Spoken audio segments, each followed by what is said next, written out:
Well, welcome everybody to my first Get a Life Moments interview of 2022 with myself, Lisa Davis, and I'm delighted to be joined by Steve Nobel today. Now, Steve, if you've not come across him before, is the former director of Alternatives in Piccadilly in London, a non-for-profit organisation. He was there for 13 years, is that right, Steve? Yeah. And now runs his own business. He left there on the winter solstice in 2012. Quite an ominous date there to be leaving and moving on, making a transformation.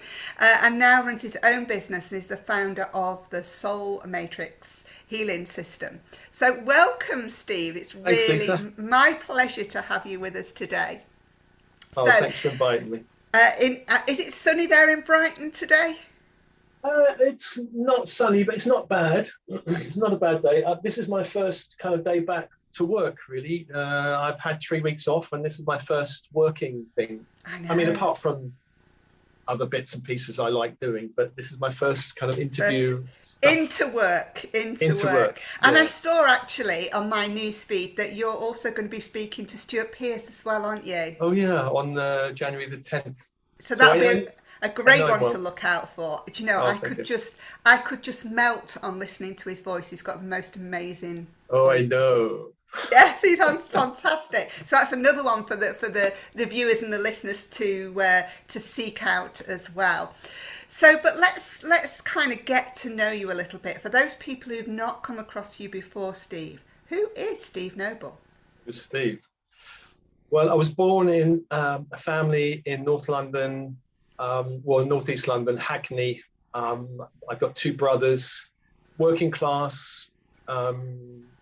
I wouldn't say particularly high aspirations. None of my relatives particularly high aspirations. I had a fiery grandmother who was from Scotland, who was like, study your O levels, and she was kind of like a fiery. But most of my family are pretty, working in factories and stuff like that. And my parents were evacuated in the Blitz in World War II, and they had that bit. My mother especially had that mentality of rationing. There's not enough, stock up on the tins of soup in the cupboards and all this kind of thing. So he had all that. So the family had they had, I would say, a lot of scarcity type of programming. I went to school. My father had the idea that I shouldn't go to university. I did love learning. He said, no, get a job. And I was like, oh, okay. So that was how it was back in the day, isn't it? I mean, not very many people went to university when, my sort of age. They just didn't. Yeah. There were just a few people, whereas everybody kind of goes now. It was more, go out and get yourself a trade, go out and get yourself a job, wasn't it? Yeah, he had that working class mentality. Oh, university, I don't want you to be a layabout hippie dropout, which I thought sounded a great idea. Yeah, it sounds fantastic. So I went and joined the bank, Midland Bank, it was called back then. So my grandmother, who I loved, said, get a secure job. My father said, get a normal job, proper job. Right, okay, proper job, yeah. So I'm like, get a proper job, get a secure job. Well, and I looked around and I got that one. I was there for 10 years. I met my ex-wife there. We had 2 children, got a nice, in those days, you get these golden mortgages and so golden cages around you.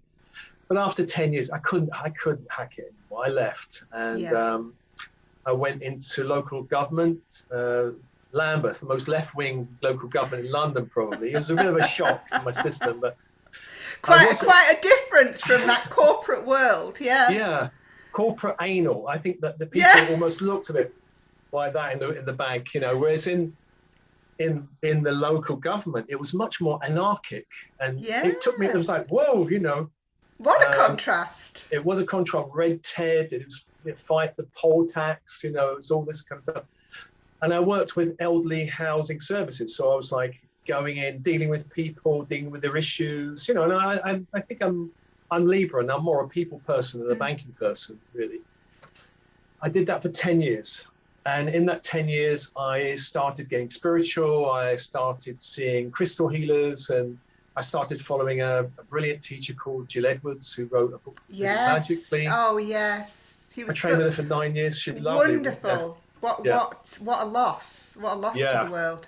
Pioneer, really a pioneer. I had a number of one-to-ones with her. She woke me up, basically. She woke me up. And then she kind of, I don't know if she gently kicked me out of the nest, but she did kick me out of the nest. And I was a bit like, oh, I'm being kicked out of the nest now, because she was training trainers and I was kind of doing my own thing. And I think she must have felt it's time for you to go and find your own. Yeah. And that's what she did. And, but she's brilliant and one of the best teachers I've come across. And so I was the director of alternatives by 1999, I think, 99 or 2. No, January 2000, that's right. I was the director of January 2000. But I'd worked in the organizations for nearly 20 years. And it was a brilliant training. I just saw all of the superstars of the new age, Yeah. at the time. I did like Deepak Chopra in the early days. I kind of went off him a bit later on now. But who else? Doreen Virtue, of course, jumped ship to evangelical Christianity, but a lovely woman, and I liked her a lot. So all these lots of wonderful people came across, and it was like a training for me every Monday. Like I said, what an induction into the spiritual world. It's like Alternatives had still does, all of the leading names, the thought leaders passing in front of you. It must have been an amazing experience. Oh, it's incredible. And I could have tea with them as well. Yeah. I took Neil Donald Walsh for tea in where was it? A famous big shop nearby. I can't remember it now. Got the coat of arms of the Queen on it. Oh gosh, I've forgotten it. Anyway, we took Julia Cameron there. So I'd like take them to the nicest tea shops in Piccadilly. And Americans loved it. Yeah, because it's so English to have tea, isn't it? Yeah, yeah. And then they loved us. We take it for granted. Oh, we do. But then Julia Cameron said to me, I want you to I'm looking for Yorkshire Gold blend or something. And I went, don't worry, I'll get it. I went into Tesco's and I got her 2 boxes. She loved me forever. She got, how did you do it? This is the wonderful woman that, bought us morning pages in the artist's way, and she just wants some Yorkshire Gold tea. Yeah, she's lovely. She loved me. And actually, I'm Libra and people like me. And so, that kind of connection. Hey, do you want to fancy coming back next year? Yeah, sure. Yeah. And so, of course, it works very well. And so I found those people skills work like that. I was there for 13 years. I got the calling to leave in 2010, but I resisted it. I'm like, no, I love this place. But it was I know the calling. I felt it before, leave there, change this. It was a soul calling, but this time I resisted it. I'm going, why should I've spent all of this journey to get here? I'm in a family I love. I'm in this place I love. Why should I leave? So I ain't leaving. So I kind of did a little... Yeah, the universe doesn't really like that. It tends to come in with a sledgehammer, I find, yeah. Oh, did it. I had a dark night of the soul for 6 years afterwards. And in that time, I wrote a book. Where is it? This is my dark night of the soul book, Spiritual Awakening. But I interviewed a personal transition. So I interviewed a lot of people going through their own spiritual awakening because of ayahuasca or their boyfriend left them or whatever it was. And so that helped me get through the dark night, that book. Yeah. And then I was a bit kind of like, what do I do? What do I do now? I'd finished writing that book and I was running out of money. Nobody wanted me. I was too spiritual. My CV was too spiritual. So I drove a London bus for a year. Wow. Well, that's very grounding though, isn't it? I mean, what a learning ground. You see all of society on a London bus. Oh, yeah. The old ladies would give me sweets under the little thing, with their money, and some of the other ones would give me something else, some lip or something. It was a bit of a culture shock. I'd never experienced a working life like that. But I think it was really good for me to go, oh, this is how some people work and how some people are treated as well, even by management. Life is by, how humans show up. In all of their guises. What teachers, what wonderful teaching. So I went from a very affirming, everyone loves me environment to not everyone quite loved me. But it was good, it was grounding. Yeah. It's all part of life's rich tapestry, isn't it? So what was the journey from there then, Steve? You've had this amazing experience of being around these amazing thought leaders, moving into the teachers of humanity on a London bus. You've already written a book. You've gone through that dark night of the soul. What's the journey from there to where you are now then? So while I was on driving, I'm kind of asking the universe, hey, can I just resign and do something else? And the message was coming back, no, No. you have to see it to the end. And I'm like, why do you have to see it through to the end? And you'll know when the end is here. I'm like, oh, all right.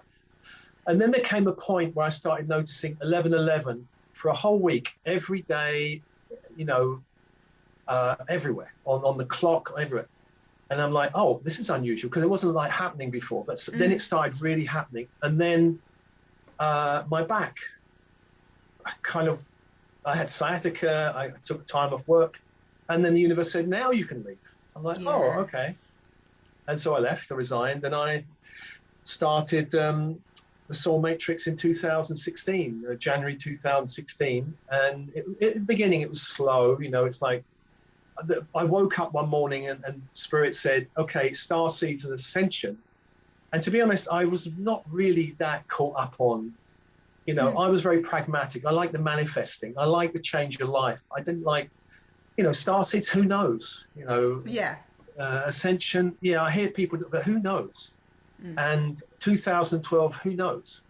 So then I got told in no uncertain terms, start and do it. So I went, all right, I'll do it. And at the beginning, I think I was winging it, because I'm like, I don't think I know that much. But I kind of knew more than I probably realized. But because I've been doing channeling and all kinds of light body and all kinds of stuff. So I knew. But it was all for me personally. I was never going to teach it and or share it. I did one workshop, 30 people showed up, and they were ecstatic at the end. And this guy said to me, you got to do more, Steve. And I was like, oh, okay. And then I had people coming up to me, oh, you're that guy who talks about starseeds, like arms crossed, very skeptical. And then and then some of them turned out to be devotees. They started following me. And I think what a lot of people like, I think, is I'm pretty grounded, talking about out there things and out there possibilities. But, driving a London bus, born in Hackney, my ex-partner said I'm a Hackney alley cat, which is Hackney's the kind of a poor part of London. She was more kind of come from a more aristocratic type of environment. She said, you're just a Hackney alley cat.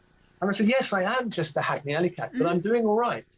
I know my way around. I've got a kind of street intuition, if you know.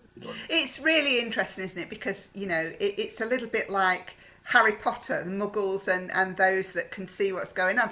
And, I say to people all the time, the signs and the symbols are all around us. It's just whether we're tuned in, whether we're aware of them. So you're 11:11, most people would not even notice it. But actually, when you start to notice it, what's that showing me? What's that mean?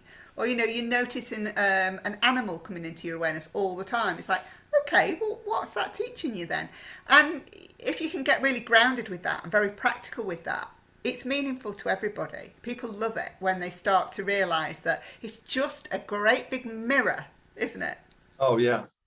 And, I looked out the universe for signs, but of course, not everything is significant, but if it's significant because it hits you.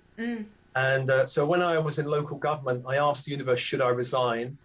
And within 24 hours, I was walking behind this guy in a lunch break. I had a well-paid middle management type of job. And it just said, just do it. Nike, just do it.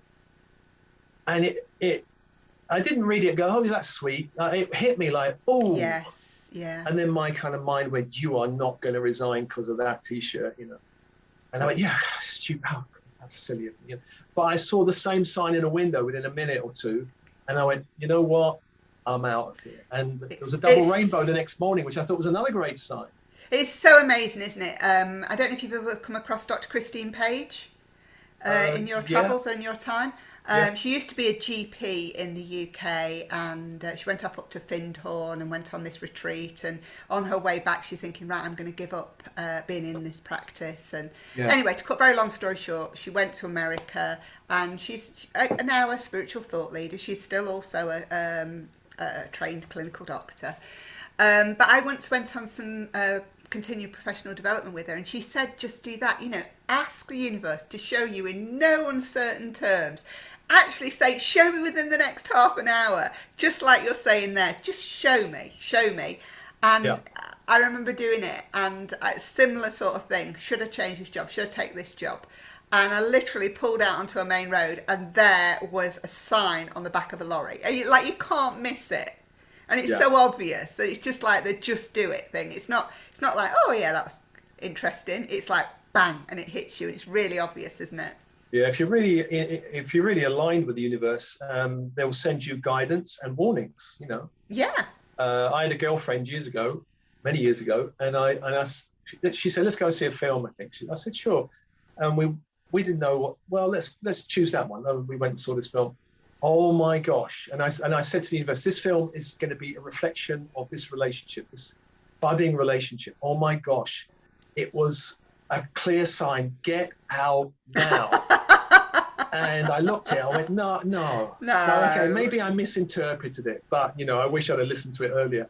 And then I got the more signs, and then I did get out, I was only in it for 3 months. So, it happened another time where I was in another relationship, and literally the universe said, get out now. And that was useful, because that was a very narcissistic experience, and I think I needed the narcissistic experience, because I got a lot of clients who deal with narcissists, and if I don't have a direct experience, I can't really help them. But that was my direct experience, and so it said, okay, you've done it, now get out. And so I got out. Yeah. But we have this beautiful dance with life in the universe every moment, don't we? So it's wonderful. Yeah.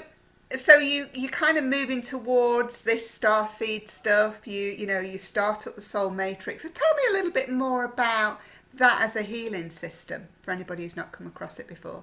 Well, I'll just backtrack slightly. In the 2016, I didn't have a lot of clients, so I thought I'd write a little free ebook on what are starseeds, because people are asking, what is it all about? So I wrote this 60-page free ebook. It's had 100,000 downloads on my website. Wow. Yeah, amazing. So it's like a great business card for anybody if you've got spare time in your business, just use it. Write a little ebook, 60 pages. It's a business card, Yeah. And so I wrote that, and I was kind of thinking, well, money's a bit short here. And then Spirit, I think 6 months into the business, said, okay, you can start doing one-to-one sessions. And I said, doing what? And it said, you'll know. I'm like, yeah, okay. I really don't like those kind of, you'll work it out, or you'll know, So basically, I sat and meditated, and the image I got was almost like a jigsaw puzzle of all of the trainings. And I've done so much training over the years. There's my left brain NLP, hypnosis, coaching. Yeah. And loads of right brain intuition training, light bodies, psychic surgery even. What else have I done? I've done all the years with Jill Edwards, shamanism training. I did 10 years in Wicca. I'd done a load of that. And so it said, bring them together. The image was all these pieces will come together. But I'm like, they don't fit. How can I make them fit? But the message, it will fit. It probably took me I started doing one-to-one sessions, but really the first year was like, how does it all fit together? And then I kind of got it. Okay, it fits together. I mean, the system is not complete.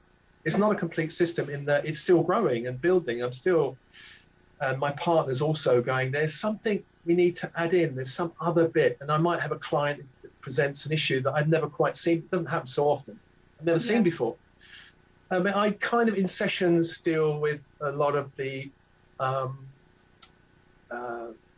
practical stuff, coachy kind of stuff. I do love a system called voice dialogue, which deals with parts in our body which might be in conflict with each other. Yeah. There's energetic work like cutting cords, destroying psychic contracts. A psychic contract, maybe your listeners may or may not know.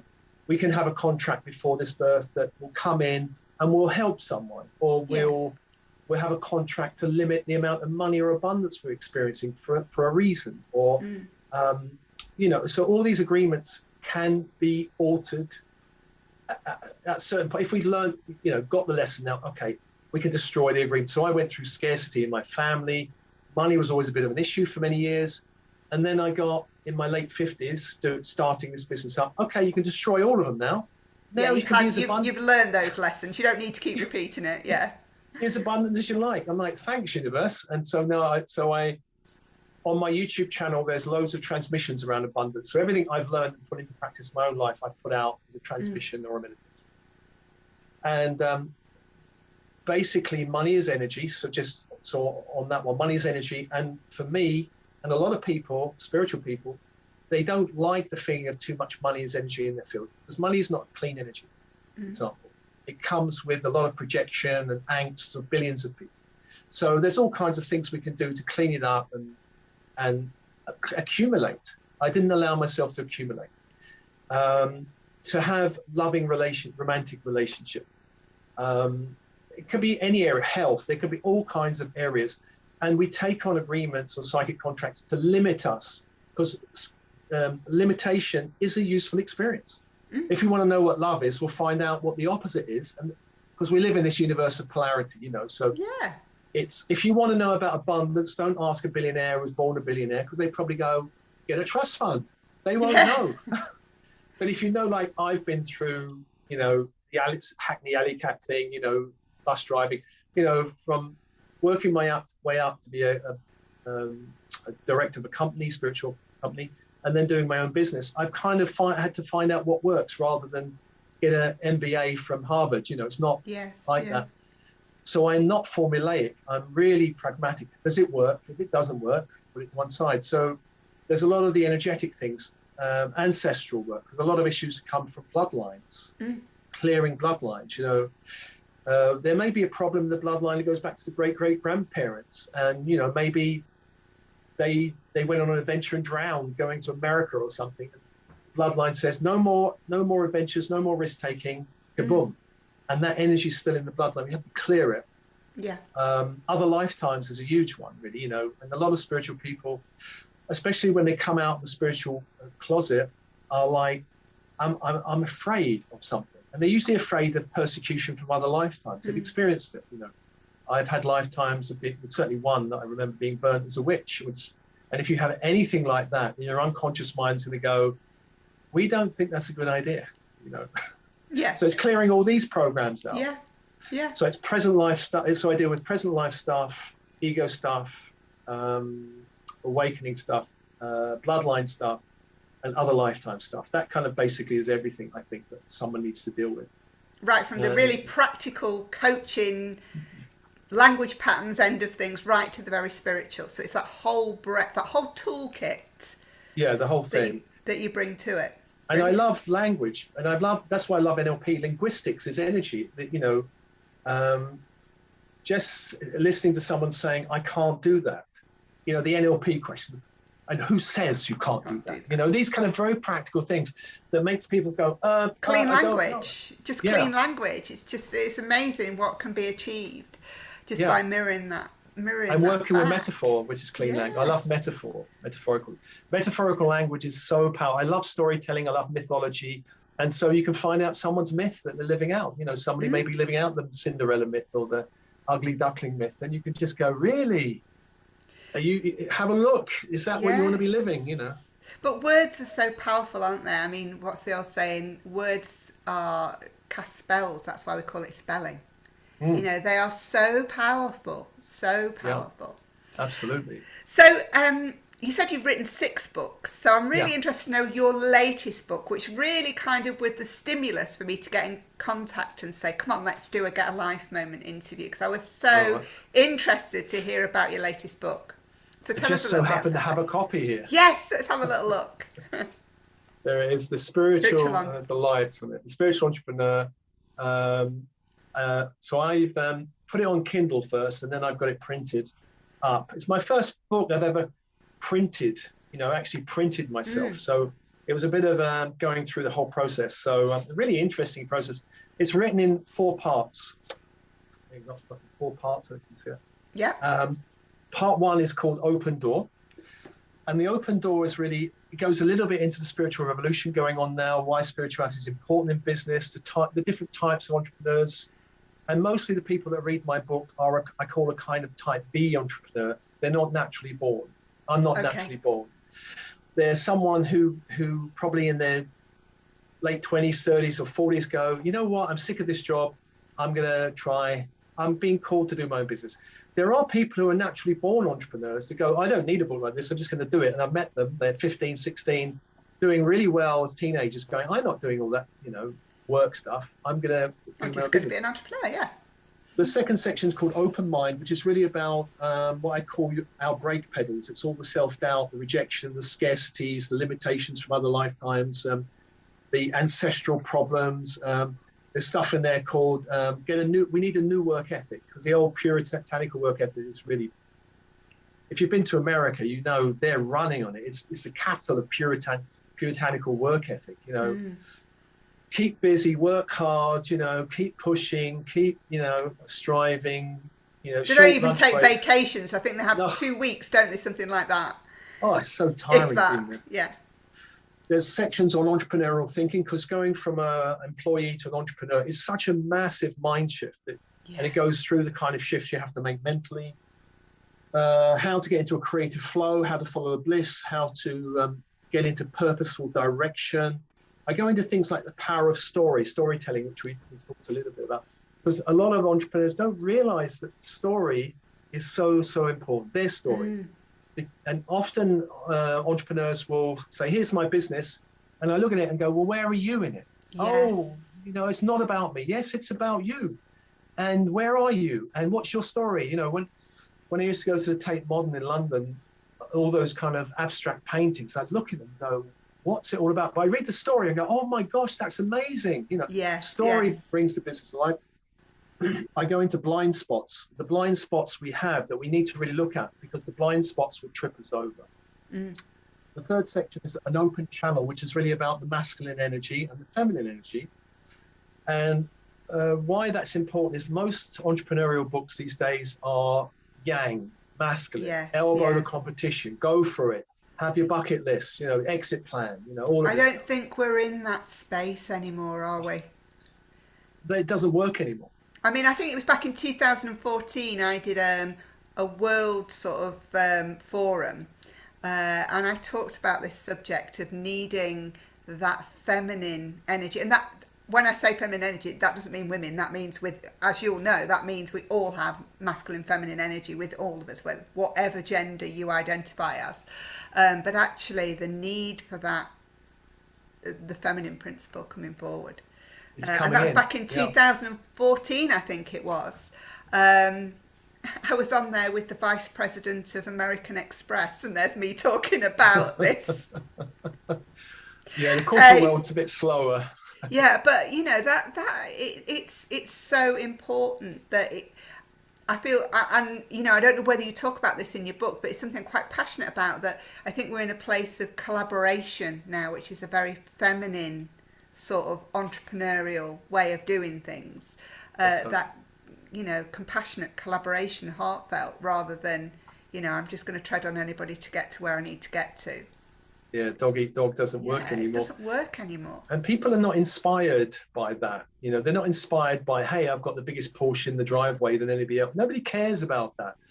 They really want to know, is this a business that's got some creativity to it, maybe spirituality to it for some people? Is it got a kind of intuitive flow? Has it got a flow to it?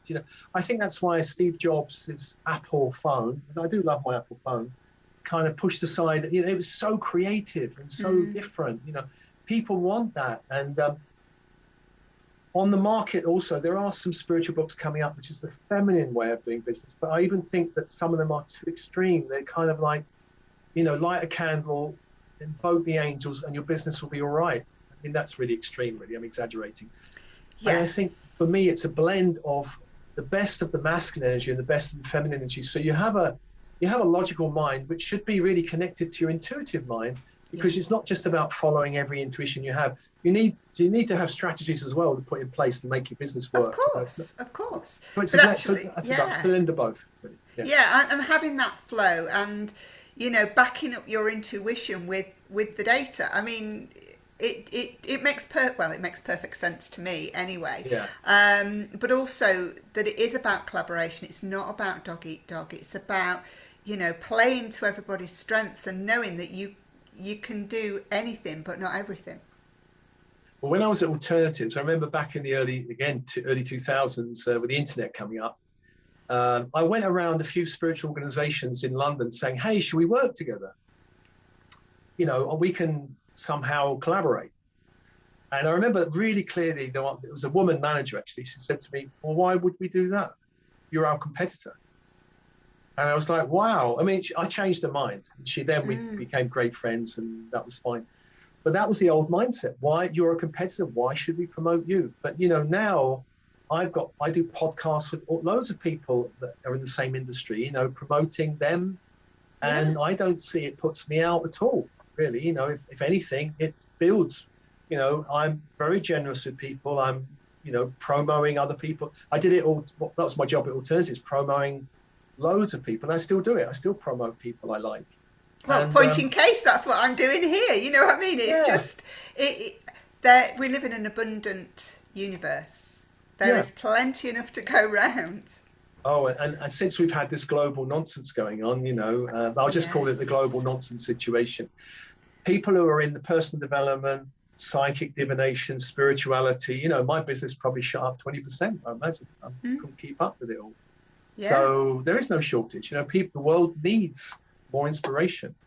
It does, it does. So what's next? What are you working on now, Steve? What's next for you? Well, I built this social media platform because I got fed up with Facebook, which I consider Facebook to be, you know, going into, they put me in Facebook prison, you know, this Facebook prison, you say anything they don't like, you know.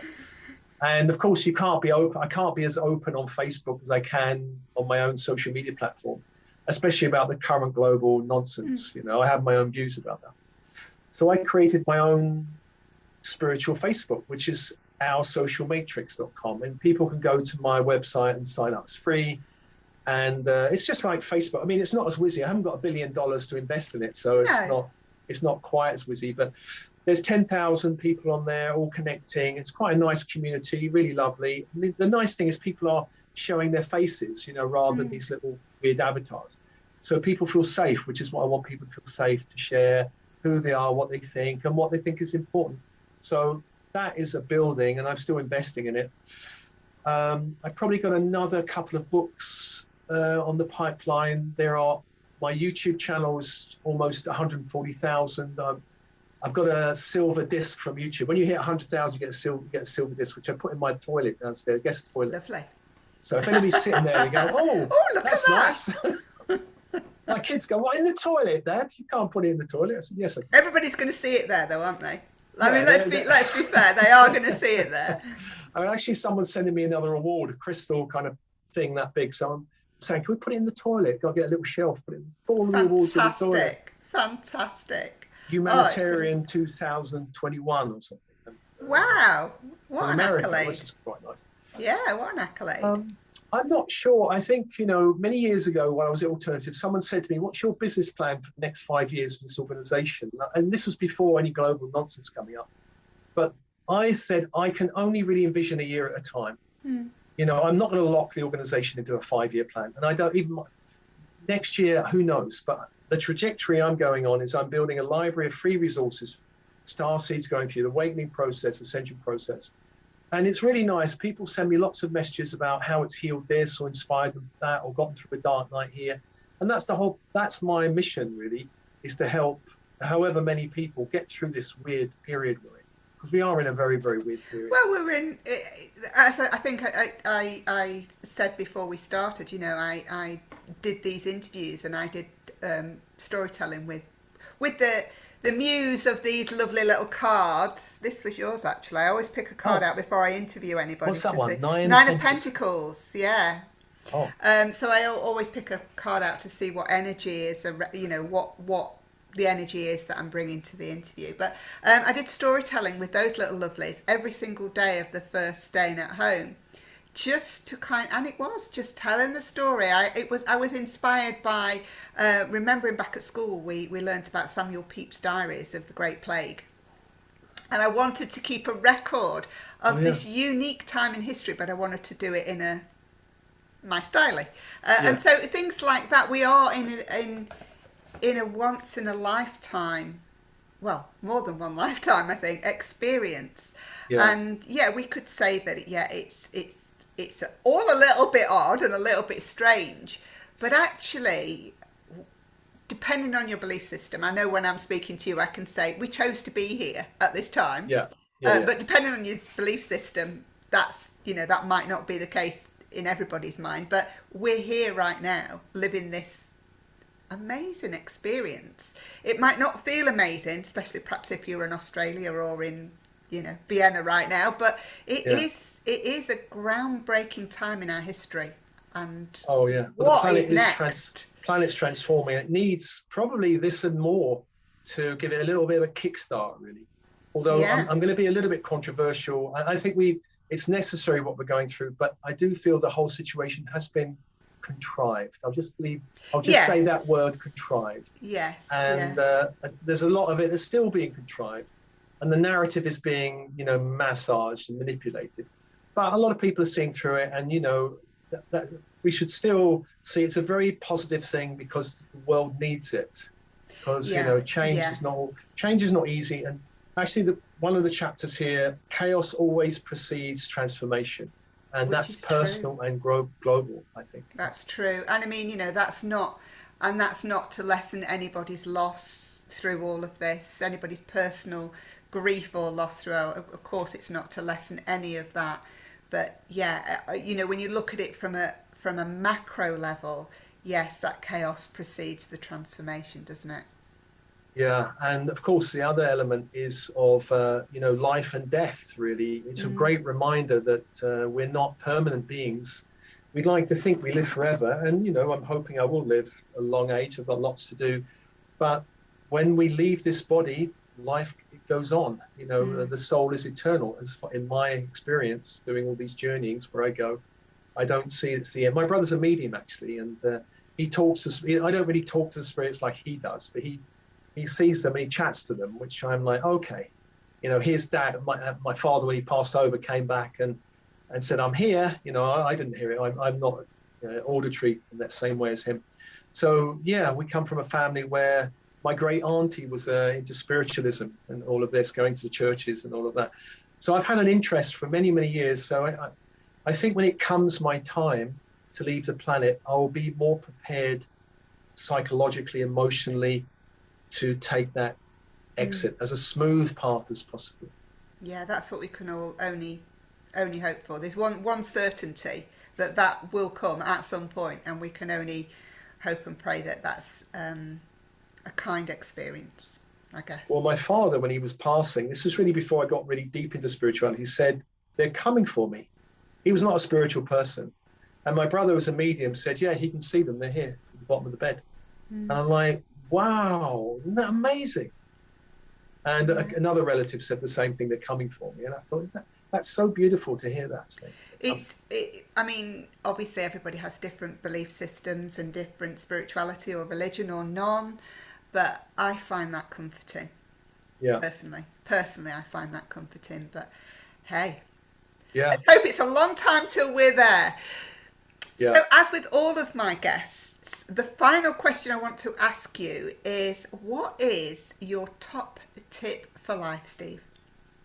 Top tip for life is, well, I suppose this one's bandied around a lot, but I do think I need to remind myself as much of it as anything, is that we really should put our attention on what we want rather than what we don't want, because there's lots of stuff around which can be distracting of, oh, I don't like that. I really don't like that. But I remember someone said to me once in the early days, I must have been complaining, what would you like instead of that? And I was like, oh, right. Okay. That switched my mind completely. So I remember that thing of what would I like instead of this, or what would I like more of, what would more joy be like? What would more magic be like? What would more synchronistic be like? And I kind of what would more inspiration be like? And where can I find it? And those kind of questions are really important to ask, those kind of questions which open us up to more of what we would like to experience, and less of, oh, I don't like that, I don't like that.